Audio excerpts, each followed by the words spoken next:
안녕하세요. 서머스데이의 정호입니다. 카메라 뒤에만 있다 앞에 서려니 뭔가 많이 어색하네요. 오늘은 오시텍에서 나온 리몬5 모니터를 리뷰해볼까 합니다. 영상 중반 백라이트에 따른 모니터 밝기와 색온도 변화를 측정한 데이터도 있으니 급하신 분들은 챕터를 참고하세요. 그럼 시작하겠습니다.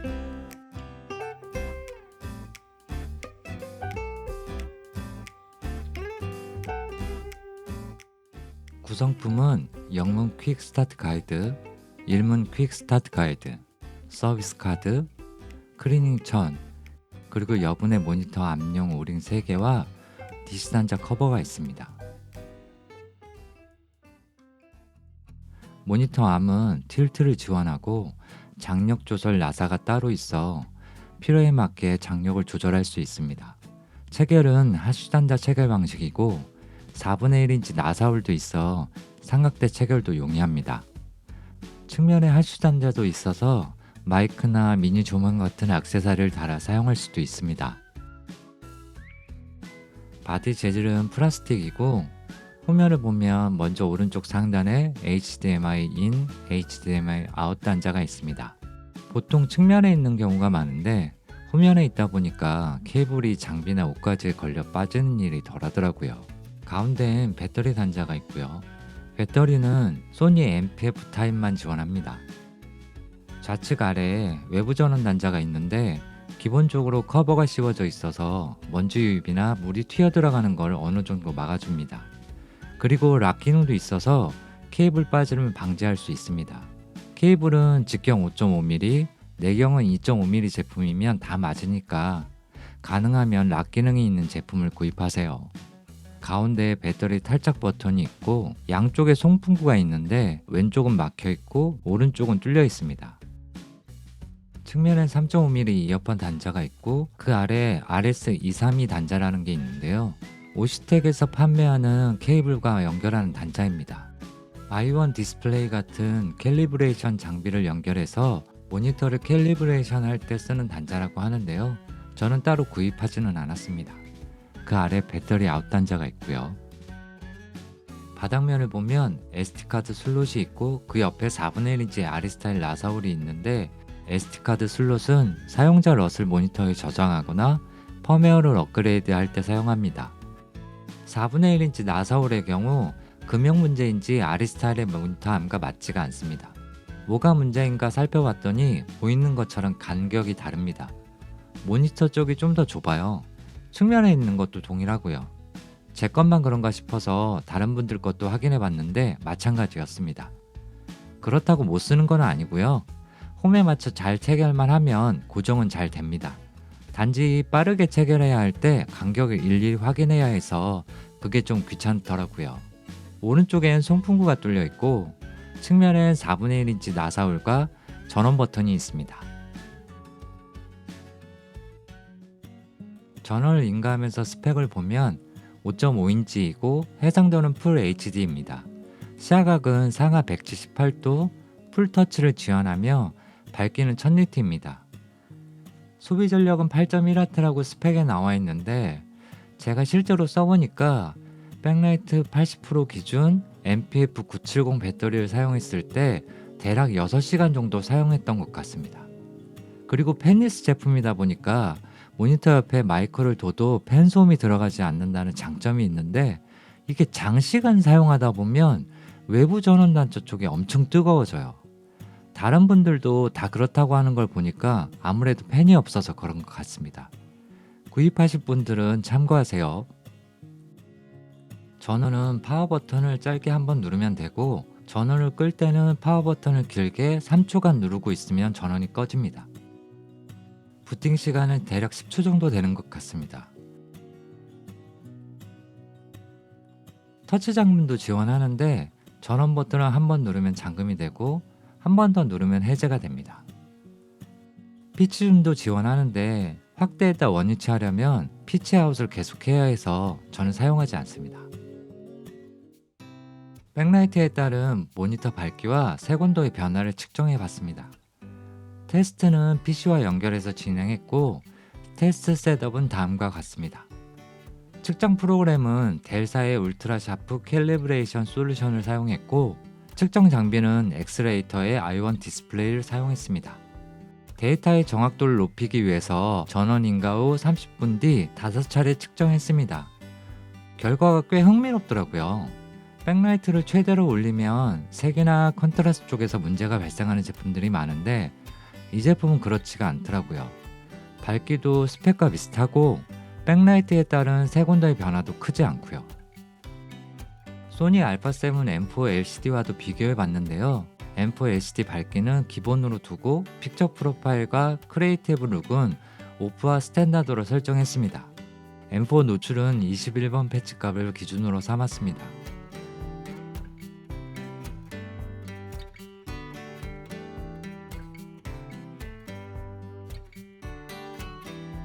동일한 환경에서 모니터만 차트 옆에 두고 백라이트별로 비교해 봤습니다.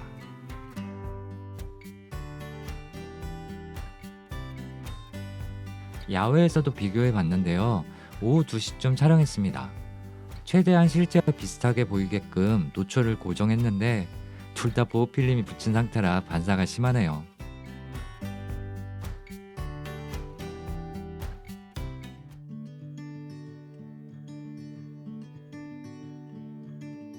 화면을 터치하면 하단에 메뉴창이 뜨고 한 번 더 터치하면 메뉴가 사라집니다. 메뉴 구성은 메인 메뉴와 서브 메뉴로 되어 있고, 서브 메뉴 접근은 좌측 화살표를 클릭하면 서브 메뉴가 나옵니다. 메뉴 활성화는 해당 아이콘을 터치하면 파란색으로 바뀌면서 활성화됩니다. 터치 영역이 세 군데로 나눠져 있는데, 먼저 왼쪽을 스크롤하면 백라이트를 조절할 수 있고, 오른쪽을 스크롤하면 이어폰 볼륨을 조절할 수 있습니다. 가운데 영역은 뒤에 설명할 말색 간 이동 시 스크롤하는 영역입니다. 백라이트 조절의 경우 특정 값을 맞추는 게 좀 어렵습니다. 오디오 레벨은 그렇지 않은데 백라이트만 그렇더라고요. 터치 감도가 민감해서인지 특정 값을 맞추려고 해도 값이 급격하게 변합니다. 그럴 땐 설정에서 변경하는 게 수월합니다. 이 제품은 스위프트 OS라는 OS를 탑재하고 있는데요. 메뉴를 마이셋으로 그룹화한다는 특징이 있습니다. 그룹은 8개까지 만들 수 있고 그룹당 메뉴는 최대 8개까지 할당할 수 있습니다. 메뉴 추가는 추가하고자 하는 마이셋에서 오른쪽 하단 플러스 버튼을 누르면 추가할 수 있습니다. 마이셋 간 이동은 가운데 영역을 스크롤하면 되고 우측 하단 화살표를 통해 이동할 수도 있습니다. 메뉴는 그룹에 포함된 것들만 함께 사용할 수 있고 마이셋 이동 시 활성화된 메뉴는 사라집니다. 그렇다고 이동할 때마다 메뉴를 활성화할 필요는 없고요. 원래의 마이셋으로 돌아가면 그대로 사용할 수 있습니다. 좌측 하단 톱니바퀴 아이콘을 클릭하면 설정 메뉴가 나옵니다. 인풋 메뉴는 HDMI 케이블 연결 유무와 상관없이 항상 비활성화 상태입니다. 백라이트는 백라이트를 조절하는 메뉴이고 볼륨은 이어폰 볼륨을 조절하는 메뉴입니다. 로테이션은 화면을 회전하는 메뉴인데 오토 플립을 지원해서 모니터를 뒤집으면 화면과 메뉴 모두 플립됩니다. 수동으로 설정하고 싶다면 스크린 로테이션을 0으로 설정하면 됩니다. 180으로 설정하면 화면과 메뉴 모두 플립됩니다. 이미지 로테이션은 이미지만 플립되고 이미지 미러는 이미지만 좌우 반전됩니다. 스테이터스 바는 상태바 표시 옵션을 정하는 메뉴인데 오프, 배터리, 전체 표시 중 하나를 선택할 수 있습니다. 프루브는 익스포저 툴과 관련된 메뉴인데 애프터 유저 럿으로 설정하면 폴스 컬러나 제브라 패턴 같은 노출 툴에 표시되는 값이 럿이 적용된 후 분석된 값이고 비포 유저 럿으로 설정하면 럿 적용 전 분석한다는 의미입니다. 레인지는 인풋 레인지를 정하는 메뉴인데 특별한 경우가 아니면 오토로 설정하고 사용하면 됩니다. 매트릭스는 컬러 매트릭스를 정하는 메뉴인데 렉 601, 렉 709, 렉 2020을 선택할 수 있습니다. 이것도 그냥 오토로 두고 설정하시면 됩니다. 컬러는 모니터에 내장된 럿을 사용할지 정하는 메뉴입니다. 스타일을 로그로 바꾸면 기능이 활성화되는데 소니, 아리, 블랙매직 등 여러 회사들의 럿이 저장되어 있습니다. 그런데 이 기능을 사용하면 카메라 회사에서 제공하는 럿을 따로 적용했을 때보다 색과 컨트라스트가 많이 틀어져서 저는 그냥 스탠다드로 두고 사용자 럿을 따로 적용해서 사용하고 있습니다. 유저 럿은 사용자 럿을 모니터에 저장하는 메뉴입니다. 10개까지 저장할 수 있고요. 럿을 저장하려면 먼저 럿이 저장된 SD카드를 슬롯에 꽂고 리스트 창에서 저장하고자 하는 번호 자리를 클릭하면 됩니다.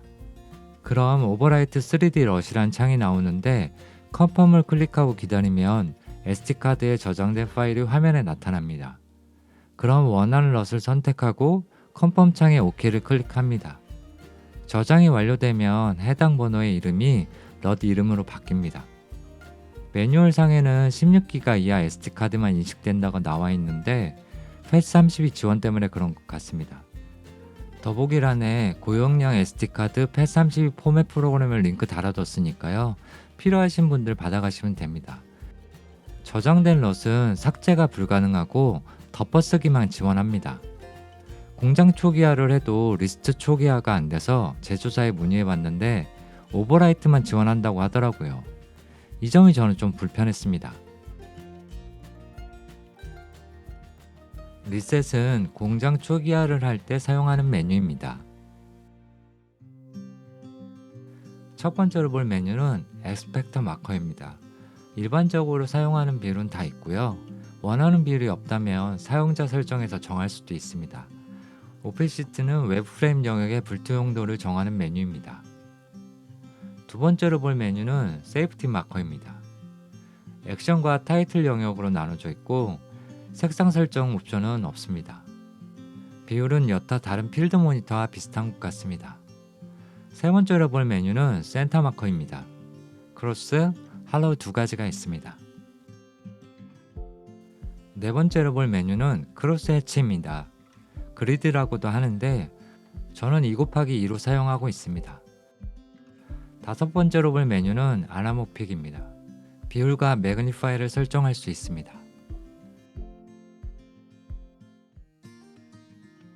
첫 번째로 볼 메뉴는 멀티스코프입니다.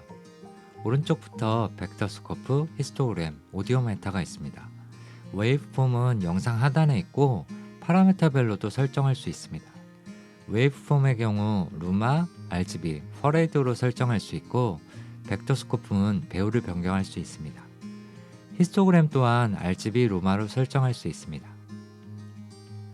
두 번째로 볼 메뉴는 폴스 컬러입니다. 팔로우 카메라, 스펙트럼, 커스텀 중 설정할 수 있는데 저는 주로 커스텀으로 두고 사용하고 있습니다. 팔로우 카메라와 커스텀 모두 RE 알렉사 시네마 카메라 것과 같지만 커스텀의 경우 범위를 임의로 설정할 수 있기 때문입니다. 블랙클립 맥스는 보라색 영역의 최대값인데 저는 보통 10%로 설정합니다. 디어 블랙 맥스는 파란색 영역의 최대값이고 저는 보통 15% 정도로 설정합니다. 이렇게 두고 촬영하면 안부 데이터 손실을 어느 정도 막을 수 있더라고요. 톤업미는 미들 그레이 영역의 최소값입니다. 녹색으로 표시되는 영역의 최소값인데 45%로 두고 맥스값만 상황에 맞춰 바꿨습니다. 톤투미는 미들 그레이에서 한 스텝 높은 영역의 최소값입니다. 핑크색으로 표시되는 영역의 최소값인데 저는 그 구간보다는 미들 그레이와 하이라이트 영역 사이의 확인용으로 사용합니다. 최소값은 80% 정도로 두고 맥스값만 상황에 맞춰 바꿔 사용하고 있습니다. 여기서는 일단 89%로 두겠습니다. 니어 화이트 민값은 노란색 영역의 최소값입니다. 저는 보통 90%로 설정합니다. 화이트 민값은 빨간색 영역의 최소값입니다. 보통 95%로 설정합니다. 두 영역의 차이가 보이시나요? 세 번째로 볼 메뉴는 제브라 패턴입니다. 제브라 패턴 역시 커스터마이징이 가능한데 톤 1과 톤 2로 영역을 설정할 수 있고 톤 2의 경우 파란색으로 표시돼서 헷갈릴 염려가 없습니다. 제브라 패턴을 활성화할 경우엔 False Color 메뉴가 비활성화되고 False Color 메뉴를 활성화할 경우에는 제브라 패턴이 비활성화됩니다. 톤 1의 경우 저는 45에서 55%로 설정하고 있고 톤2는 75에서 85% 설정합니다. 그래서 빠르게 노출을 확인할 땐 제브라 패턴을 주로 사용하고 있고 다소 여유가 있을 땐 폴스 컬러를 사용하는 편입니다. 네 번째로 볼 메뉴는 웨이브폼입니다. 스타일, 사이즈, 포지션, 덴시티, 오페시티를 설정할 수 있습니다. 먼저 스타일을 보면 루마, RGB, 퍼레이드가 있습니다. 저는 보통 루마로 설정해서 사용합니다. 사이즈의 경우 라지, 바턴, 스몰로 설정할 수 있고 스몰의 경우 포지션을 통해 위치를 원하는 대로 바꿀 수도 있습니다. 저는 주로 스몰로 해서 우측 상단에 두고 사용합니다. 덴시티는 파형의 선명도이고 오페시티는 그래프의 투명도입니다. 둘의 차이가 뭐냐면 덴시티는 파형에만 영향을 주고 오페시티는 그래프의 파형뿐 아니라 기준선과 배경까지 영향을 주기 때문에 저는 덴시티는 100%로 두고 오페시티만 50% 정도로 설정해서 촬영 중간중간 노출 변화를 확인합니다.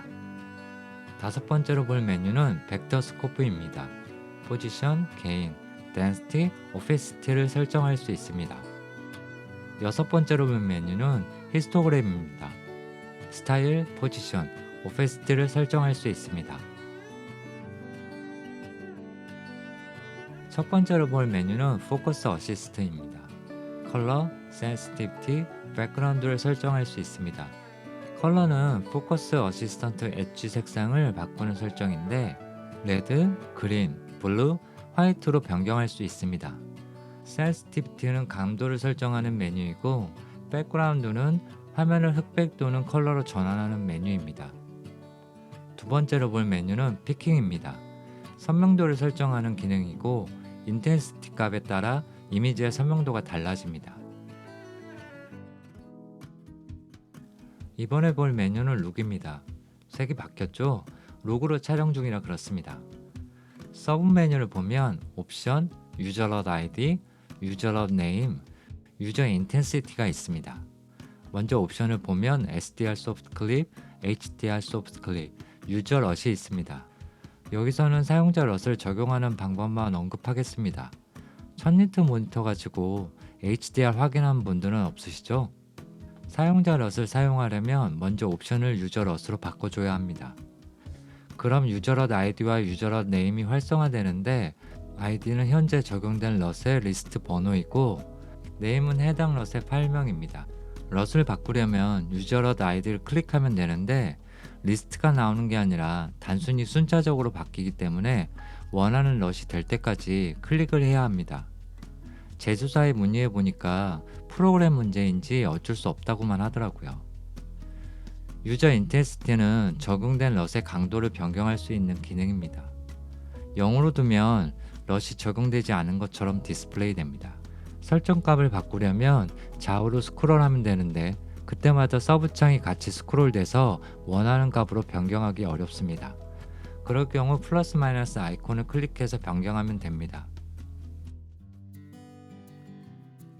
몇 달간 사용하면서 느낀 점을 말해볼까 합니다. 저는 주로 개인 작업과 서드 카메라용으로 사용했었는데요. 장점으로 꼽자면 디스플레이입니다. 저가형의 경우 편의성에만 치우쳐 있는 경우가 많은데 색과 컨트라스트 표현력이 좋습니다. 물론 컬러 그레이딩 단계에서 해결할 수도 있는 부분이지만 촬영 단계에서부터 체크가 가능하니 그레이딩 작업이 확실히 편하더라고요. 두 번째는 펜리스입니다. 보통 1000니트 제품이면 펜이 달려있기 마련인데 이 제품은 펜이 없어서 마이크 위치를 신경 쓰지 않아도 되니 그게 좀 좋더라고요. 단점은 편의성입니다. 요즘 나오는 모니터들이 USB-C를 외부 전원으로 사용할 수 있는데 이 모니터는 그 기능이 없다 보니까 좀 불편하더라고요. 그리고 소프트웨어 버그인데 종종 터치가 안 될 때가 있고 한 박자 늦게 반응할 때가 있습니다. 조금 기다리면 정상 동작하긴 하는데 급하게 확인해야 할 땐 좀 답답하더라고요. 뭐 이 정도인 것 같습니다. 이 영상이 도움이 됐으면 좋겠네요. 그럼 다음 영상에서 뵙겠습니다.